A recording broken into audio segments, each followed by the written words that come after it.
Estamos de volta aqui com o programa Mais Saúde, falando hoje sobre terapia de vidas passadas, com a psicoterapeuta Thaís Bosa. Você pode ligar para cá para tirar as suas dúvidas. Thaís, as perguntas já começaram a chegar, vamos lá. Primeira questão é da Rosana Franco, lá do Jardim México. Ela quer saber se vidas passadas têm algum fundamento dentro da Bíblia.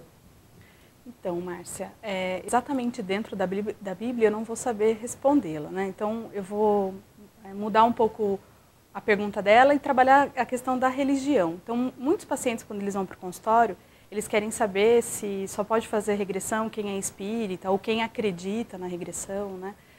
Independente da crença do paciente, a técnica ela pode ser aplicada para qualquer um. Quando o paciente não acredita em outras vidas, né, não acredita em reencarnação, e ele colhe uma imagem durante a terapia que não é dessa vida, ele não se reconhece naquela imagem, não reconhece o lugar, como é que eu trabalho? A gente vai trabalhar o paralelo. Então, o que essa imagem que ele está vendo, está sentindo, traz como resposta para o problema que ele está enfrentando hoje? Então, a gente vai trabalhar sempre o paralelo. Então, a regressão ela é independente de crença religiosa, né? A pessoa ela precisa acreditar na regressão? Não necessariamente, mas ela precisa querer fazer regressão. Sim, porque muitas pessoas falam, eu não acredito em regressão de vidas passadas, essa terapia não funciona, reencarnação, que bobagem. Claro que cada um tem que respeitar a religião do outro, mas neste caso não é necessário uma religião específica para fazer o tratamento. Qualquer pessoa pode fazer. Qualquer pessoa.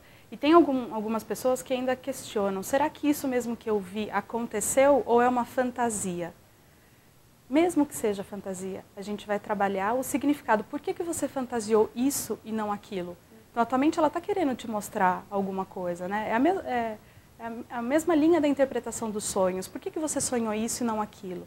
Então, a gente vai interpretar e entender o que é que essa imagem nos traz como resposta para o problema atual. Claro que o importante é resolver, solucionar aquele problema que ela foi buscar realmente a solução.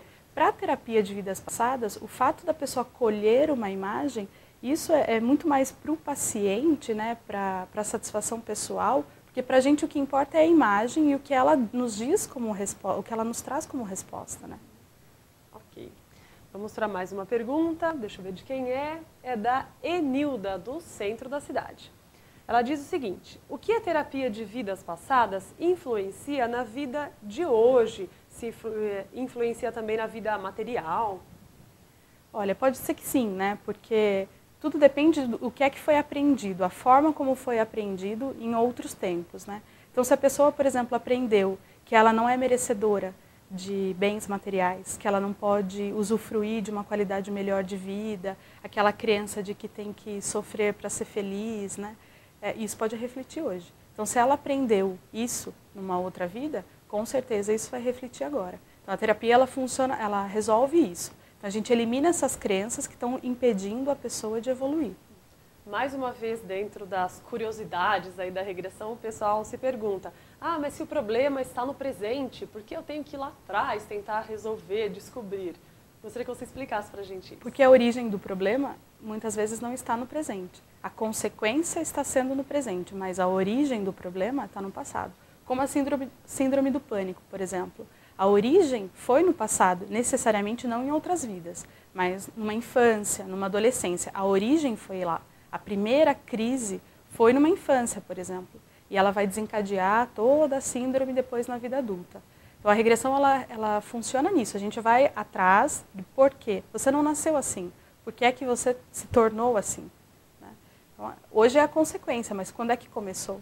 Onde é que foi que você aprendeu a ser assim? E na hora do tratamento, da terapia, como o paciente consegue chegar nessas experiências antigas, faz um relaxamento? Então, a gente passa por alguns passos, né? O primeiro passo é o relaxamento, porque o paciente ele vem com uma ansiedade além do normal, né? E isso não tem como não ser assim. Mesmo que eu fique explicando por horas o que ele vai sentir, enquanto ele não vivenciar aquilo, ele não sabe o que é e a ansiedade toma conta. Então tem o relaxamento, depois tem o aprofundamento, que é o caminho, é a passagem, né, da mente consciente para a mente inconsciente.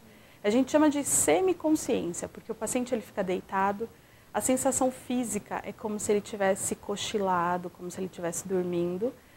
Mas a mente dele, ele ouve que eu estou sentada do lado, que eu estou falando com ele, que a cortina balançou, que a porta bateu. Ele tem total consciência do que está acontecendo ao redor, inclusive daquilo que ele está me falando. E essas são recordações que a pessoa não esquece mais. Então ela colheu numa regressão, a gente curou, trabalhou aquela imagem. Quando termina o exercício, ele continua lembrando daquilo. Ele não lembra com peso, né? Aquilo não vai atrapalhar a vida dele, mas é uma memória que ele passa a recordar. Tem pessoas que têm medo de fazer, achando que vai ficar inconsciente, né? Sem aquela consciência. E você está falando exatamente isso, que não tem nada a ver. O pessoal não precisa ter medo. Isso, e tem muitos pacientes que têm medo de fazer a regressão e encontrar coisas tristes, dolorosas demais, né? Então, eu costumo dizer que a mente de cada um, ela é infinitamente mais inteligente do que eu. Então, ela vai mostrar aquilo que o paciente dá conta de trabalhar. Então, se é uma situação dolorosa ou uma situação prazerosa, o que seja, ele só vai mostrar se o paciente dá conta de trabalhar aquilo. Senão, ela continua escondida. Que maravilha! Bem, daqui a pouco nós vamos falar também se a gente consegue reconhecer as pessoas de hoje, que aparecem hoje, estão hoje na nossa vida, nas vidas passadas. Então você não saia daí, se tiver alguma dúvida, pode ligar para cá também que a Thaís vai responder a sua questão. Voltamos já.